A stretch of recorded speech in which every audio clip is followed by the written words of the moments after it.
Chosen one, that community that would not stop attacking you, is now being forced to face a truth they tried to bury. You are anointed by the Most High, and it shows. The same circle that plotted your downfall is watching its predictions collapse in real time. They already know why you unsettle them. The question is whether you recognize it yet, because once you do, their leverage evaporates. Their obsession with you is not about hatred. This is about panic, watching its own narrative collapse in slow motion. In the beginning, they had everything controlled. They controlled the story. They established the tone. They attached the labels to your name, and as long as people accepted the version they presented, everything flowed smoothly. They did not need proof. The environment itself did the convincing. They maintained comfort. They rode high on confidence. They had certainty about how this would play out. But then something shifted, and it was not because you got louder or fought harder. Time did something they did not account for. Time started revealing patterns. Your behavior did not match their accusations. Your outcomes did not support what they were saying. You kept moving forward in a way that contradicted everything they said about who you were supposed to be. And that is when you could see the shift from confidence to panic. The attacks became repetitive. Notice how they stopped bringing new information and started recycling the same old claims. That is not strategy. That is desperation. When a story is solid, it does not need constant reinforcement. Truth speaks once and stands forever. Lies need maintenance. Lies need to be repeated until people stop questioning them. What you are witnessing is a maintenance crew working overtime on a narrative that is falling apart. What really shook them to the core was this reality. You did not even defend yourself the way they expected. You did not spiral into explanations. You did not beg for understanding. You did not perform the breakdown they were counting on. Your consistency did all the talking. While they kept explaining who you were, your life kept demonstrating who you were not. That gap between their words and your reality created pressure, and pressure always exposes true motives. The goal stopped being about truth and became purely about control. They were no longer protecting the community. They were protecting the comfort that came from believing they had power over your narrative. You outlasted the emotional window they were banking on. Most attacks operate on a fatigue model. Keep pushing until the person reacts, collapses, or confirms the narrative through sheer exhaustion. When that did not happen with you, they did not know what to do. People who expect an explosion do not have a playbook for restraint, so the volume increased, not because it was working, but because it was the only card left in their hand. Your endurance did not just survive the attacks. Your endurance completely destroyed the theory they built about you. And this is where the power dynamics flip entirely. From day one, they were not just watching you. They were running an experiment on you. Every reaction, every pause, every misstep was being catalogued. They were building a psychological profile, predicting exactly how you would break under pressure. They had the whole thing mapped out. Maybe you would explode in anger and prove you were unstable. Maybe you would beg for mercy and prove you were weak. Maybe you would turn bitter and prove you were the problem all along. This was not guesswork. This was based on pattern recognition from watching others fold. You were supposed to follow the same script everyone else did. The script always works, until it does not. Your endurance broke their algorithm. You kept showing up whole when you were supposed to be in pieces. You maintained composure when you were supposed to be coming apart. The pressure was supposed to expose your flaws. Instead, it revealed their assumptions were built on fiction. And once endurance enters the equation, all their excuses evaporate. You did not win by being louder or fighting harder. You won by outlasting the framework they tried to trap you in. That is a type of victory they have no defense against. Time became your ally. Anyone can fake strength for a short period, but very few people can remain steady through extended periods of being misunderstood, targeted, whispered about, lied on, and systematically excluded. That kind of endurance exposes what is authentic, and what became crystal clear is this reality. The version of you they predicted never showed up. No meltdown, no public breakdown, no behavior matching their descriptions, and that forced them into a corner they cannot escape. They could not claim they were reacting to your actions when your actions remained measured. So what did they do? They shifted the target. Now your calm is suspicious, your restraint is calculated, your peace is fake, your growth is manipulation. When they could not attack your behavior, they started attacking your survival itself. And that is how you know the theory collapsed. Endurance became the enemy, because endurance exposed the lie. Your presence exposes the hidden hierarchies their power was built on. Some environments run on invisible rules. Who gets grace? Who gets protected? Who gets questioned? As long as everyone plays the assigned role, the system feels stable. The moment you showed up fully yourself, without bending or performing, those quiet rankings started to wobble.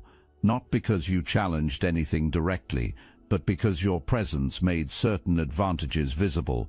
You did not have to call anyone out. The imbalance showed itself naturally.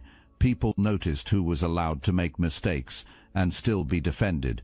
People noticed who could speak recklessly without consequences and who had every word examined.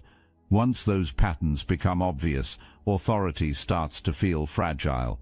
That is when they apply pressure, not to restore fairness, but to restore order. The attacks were not personal at first. They were corrective. They were pushing you back into a lower position without anyone having to admit a hierarchy even existed. When that did not work, frustration set in. You kept existing outside the lane they quietly assigned to you. You were not playing the part of the grateful outsider or the manageable voice. That refusal alone exposed how much control mattered to them. If this resonates with your inner knowing, hype this video to help fellow chosen ones find their way here. What made everything worse was how others responded to you without meaning to. People listened. People paid attention, not because you demanded it, but because something about your steadiness disrupted the flow of automatic loyalty. When influence forms without permission, it makes unspoken power structures nervous, so the attacks escalated, not to silence you, but to warn everyone else. This is what happens when someone does not stay in their place. The irony is brutal. The more they attacked you, the clearer the hierarchy became. People could see who was being defended without evidence, and who was being challenged without cause. The system told on itself. You did not dismantle anything, you revealed everything. And when power is revealed instead of assumed, it loses its grip. Your presence could not be tolerated quietly, because you brought clarity into a space that depended on invisibility to survive. They are being cornered by their own receipts. At first, everything they said about you lived in the moment. Loose statements, confident opinions, strong claims with no need for backup, because nobody expected challenges later. It was all spoken as if time would not matter. But time always matters. Messages get saved, reactions get remembered, patterns start forming. What is cornering them now is not your response. It is consistency. Their words from the past do not line up with their behavior in the present. What they once claimed with certainty now sounds exaggerated or outright false when placed next to actual outcomes. The story they told about you required you to fail, spiral, or be exposed. None of that happened. Instead, the receipts started pointing back at them. You will notice sudden rewrites of history. That is not what I meant. You are taking it out of context. Things were different back then. Those are not explanations. Those are escape routes. When people feel cornered by their own words, they do not correct themselves. They blur the record. But the clearer the trail, the harder that becomes. Screenshots do not argue. Timelines do not get emotional. Patterns do not take sides. They just sit there quietly contradicting the version of events being pushed now. Here is the part they did not plan for. You did not have to collect evidence aggressively. Life did it for you. When someone keeps attacking a person over extended time, they create documentation by default. Each repeat accusation adds another layer to the record. Each overreaction strengthens the contrast between their words and reality. The past will not stay buried. The receipts exist, and they do not need interpretation. Their unity is artificial, sustained only by having a shared enemy. At first glance, the group looks organized, loyal, coordinated. But look closer. The glue keeping them aligned is not respect or shared vision. The glue is fear of losing the story they built around you. Their cohesion depends entirely on one factor: someone to attack, someone to blame, someone to keep them aligned without having to confront their own flaws. You became that factor. Once you existed outside their control, everything about the group started to wobble. Conversations that once felt unified now contain cracks. People argue quietly. Alliances shift. Loyalties become transactional, and their confidence in themselves begins to crumble. Without the attacks, without the shared target, they have nothing holding them together. That is why the attacks keep coming. This is not about you anymore. This is about preserving their fragile structure. The irony is brutal. While they thought the attacks would diminish your presence, the opposite happened. Each effort to control or discredit you exposed the hollow nature of their cohesion. Their supposed strength depended on your perceived weakness, and as your presence continues to defy the narrative, they are forced to confront a reality they cannot fix. They are only unified because of you, not in spite of themselves. You did not create this tension, you just existed. By remaining steady and unshakable, you revealed the invisible fault lines, their friendships, their hierarchies, their supposed loyalty. All of it depends on a villain to maintain. Remove that villain, and they have to face themselves. The louder they attack, the more obvious it becomes that their solidarity is performative. Every overreaction highlights the truth. This is a group held together by opposition, not authenticity. Look, you already know the attacks weren't random, and if you're paying attention, you can feel it. Their walls are closing in. So let's talk about what we're doing about it. That's why I built Destiny Engine. It generates personalized sequences that help you rewire betrayal into transcendence, turn isolation into sacred power, and transform their downfall into your rise.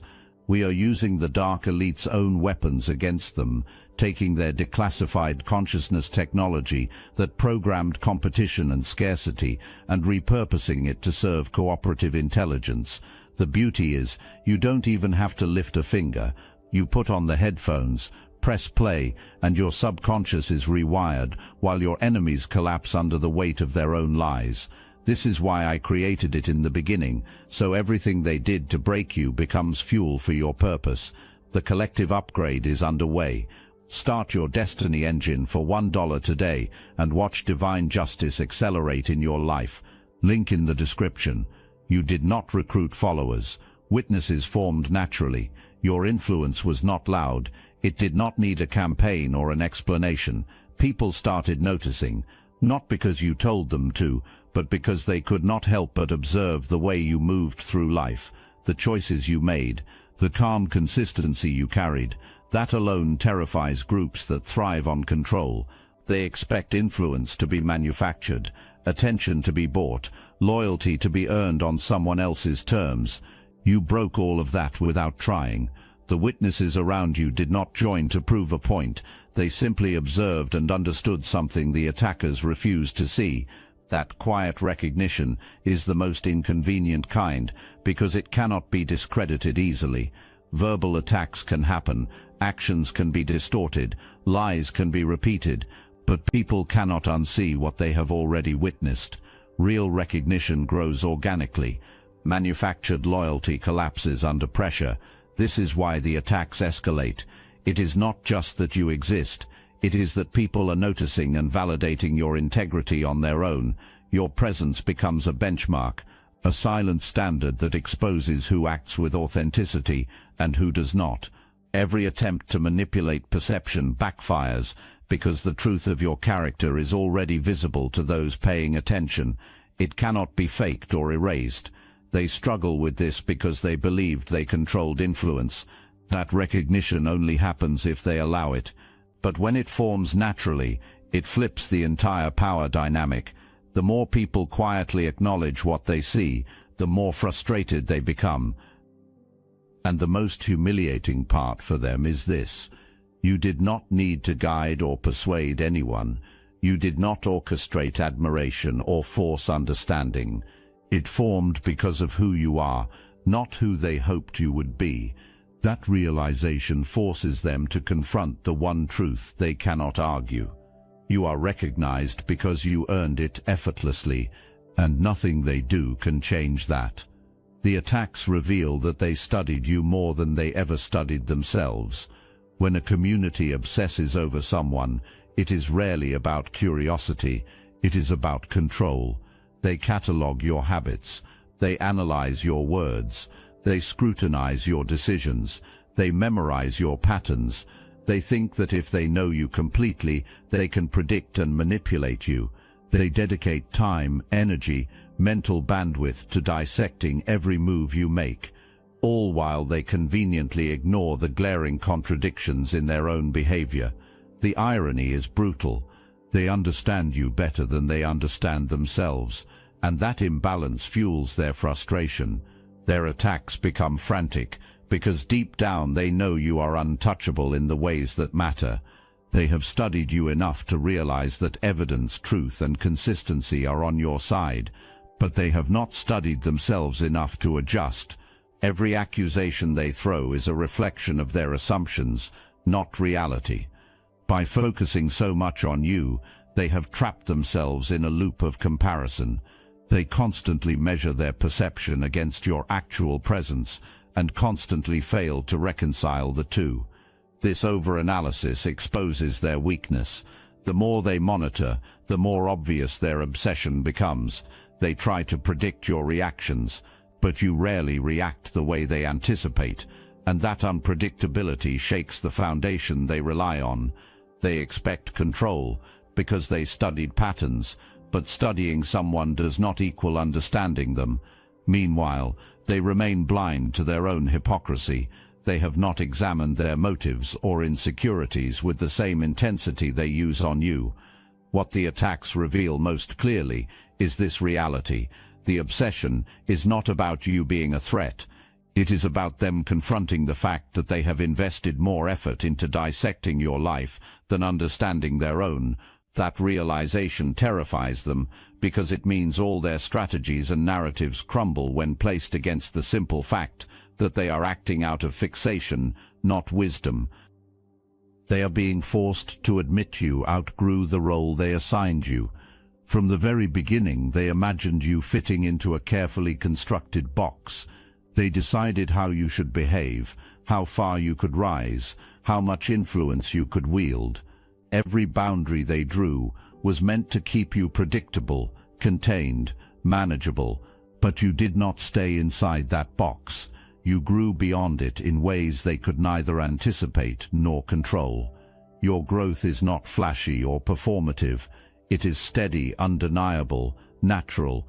Every achievement, every calm response, every quiet display of integrity slowly dismantled the expectations they held.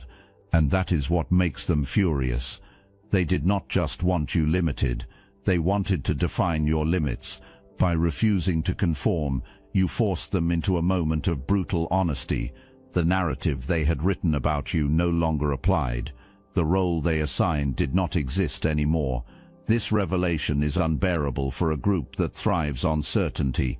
Their attacks intensify, not because they are exposing flaws in you, but because they are trying desperately to pull you back into the framework they created. Every insult, every rumor, every attempt at manipulation is a signal that they are wrestling with the truth. They are powerless to dictate your trajectory. They expected compliance, but instead they were confronted with independence. the kind of independence that highlights their own dependency on control. Outgrowing the role also exposes their assumptions to anyone paying attention. Observers see the contrast between what they tried to enforce and who you actually are. It is impossible to hide when someone consistently surpasses expectations and operates from a place of authenticity. Ultimately, you did not just outgrow a role, you outgrew their capacity to understand you. And when people are forced to admit that someone has moved beyond the limitations they imposed, it is disorienting, humiliating, and infuriating. Your growth became undeniable proof that control never belonged to them. The attacks are attempts to provoke a version of you that no longer exists. The people attacking you are not responding to who you are now. They are reacting to who they thought you would be or who they hoped you would become under pressure. They have built a mental version of you, one that would crumble, panic, lash out, or confirm every accusation. Their attacks are carefully designed to provoke that reaction. Every insult, every manipulation, every rumor is a trap meant to catch the version of you that exists only in their imagination. The problem for them is that version does not exist anymore. You have changed, evolved, adapted in ways that make their old strategies useless. You respond with steadiness where they expect chaos. You remain calm where they hope for breakdown. You stay measured where they anticipate erratic reactions. Each attack lands on an empty target because the person they think they know was never real. The version they are trying to provoke has been replaced by someone far stronger, far more aware, far less manipulable. That is what drives their frustration. They are fighting a ghost, yet they cannot let go. The attacks continue because giving up would require admitting that their assumptions were wrong, and that is something their pride cannot allow. Meanwhile, every time they fail to provoke you, the gap between expectation and reality becomes more obvious. Observers begin to notice. The community sees that their tactics are ineffective, that the chaos they promised is not materializing, and that the calm individual they tried to control is thriving despite their efforts. By attacking a version of you that no longer exists, they are revealing their weakness more than yours. The more they attempt to provoke a reaction, the more apparent it becomes that their power was never real, and that the real you cannot be bent, manipulated, or broken by the outdated strategies they cling to. They are being forced to confront the fact that you never needed their approval to remain intact. From the very beginning, their attacks were designed to break you, to make you question yourself, to force dependence on their judgment or validation. They assumed that constant criticism and pressure would make you crumble, or at least conform to the image they wanted for you. But you did not play by their rules. You stayed whole, steady, unshaken, completely independent of their validation. That reality terrifies them. They spent so much time thinking their judgment mattered. Their opinions shaped outcomes. Their approval could define you. Every calculated attack was meant to remind you of your place within their story. When that did not work, every action they took became louder, more aggressive, more frantic. The louder they screamed, the clearer it became that your stability never depended on them. They were not confronting weakness, they were confronting autonomy. And it is impossible to bully someone who does not need you to survive. The frustration shows itself in how predictable their attacks become. When someone depends on your approval, a single attack is enough, but when someone does not, every tactic fails, forcing them to recycle the same strategies. Their obsession grows because they are witnessing something they cannot control, a person thriving without ever needing permission or consent from the very voices trying to tear them down. Your independence also forces them to look in the mirror. Their belief that they held power is exposed as false. They realize that every attempt to define or shape you has failed. They attack to assert control, but the truth is in your presence, calm, intact, unshakable. And that is the final proof that you were never dependent on their approval. When a community is being forced to see your anointing, it does not happen all at once. It happens in stages. and each stage brings a different kind of resistance, a different kind of revelation, and a different kind of confirmation. The first stage was denial. They convinced themselves that what they were seeing was not real. Your composure was fake. Your peace was an act. Your growth was temporary. They kept waiting for the mask to slip, for the real you to show up and validate everything they believed. But that day never came, and the longer they waited, the more unstable their denial became. The second stage was rationalization. When they could not deny what they were seeing anymore, they started making excuses for it. Maybe you got lucky. Maybe you had help they did not know about.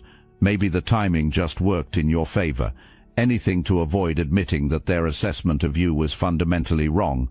But rationalization only works until the pattern becomes undeniable, and your pattern of consistency, growth, and integrity became impossible to explain away.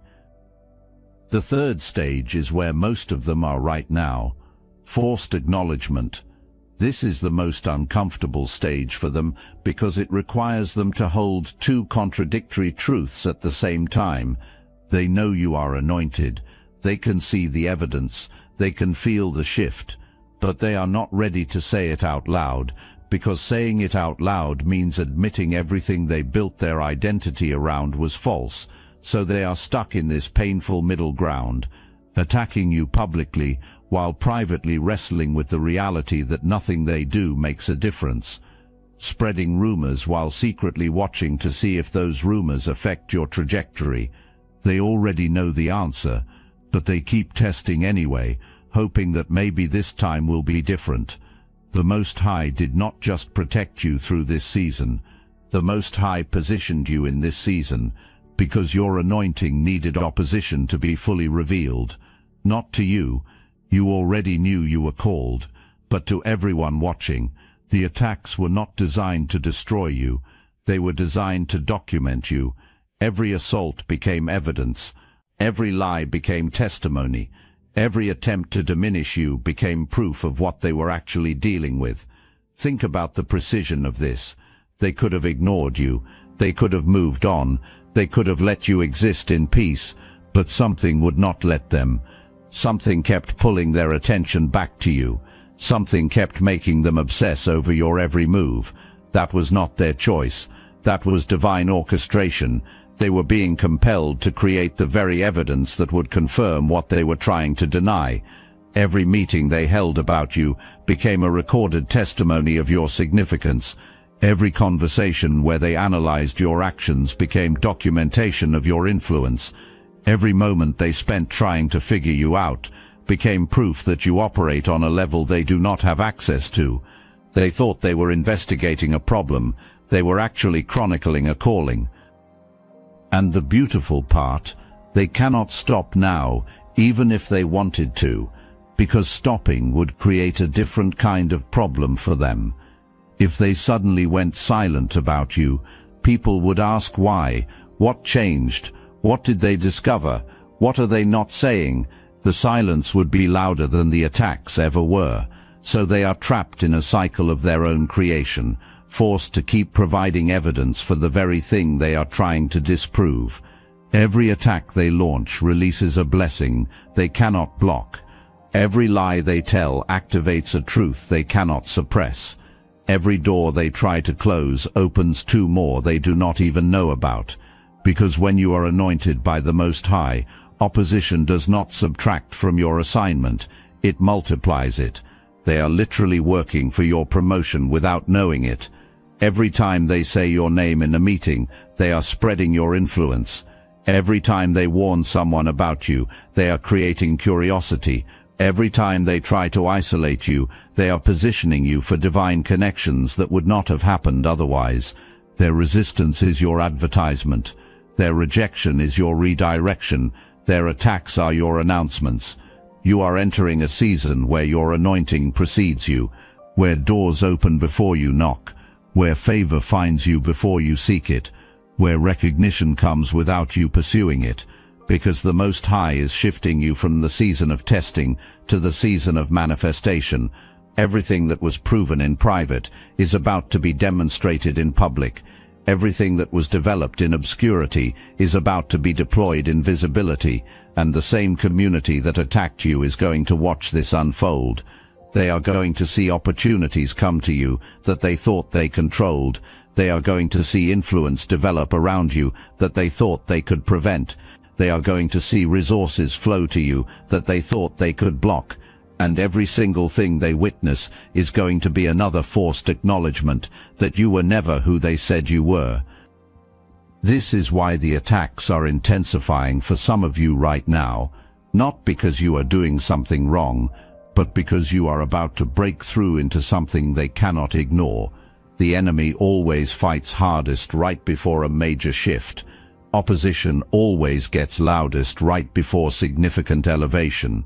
If you are experiencing increased resistance right now, that is not a sign you are off track. That is confirmation you are right on schedule. The attacks are not about stopping you anymore. They cannot stop you. That ship has sailed. The attacks now are about discrediting you before your next level becomes visible. They are trying to plant seeds of doubt in people's minds so that when your promotion comes, it will not have the full impact it is supposed to have. They are trying to create questions about your character now so that when your calling is revealed, people will hesitate to fully embrace it. The anointing does not work that way. When the Most High promotes someone, the promotion carries its own validation. The elevation comes with its own evidence. The breakthrough brings its own proof. They can plant all the seeds they want. When harvest time comes, those seeds will not have any root, because they were planted in lies, and lies cannot sustain life. What is actually happening is this.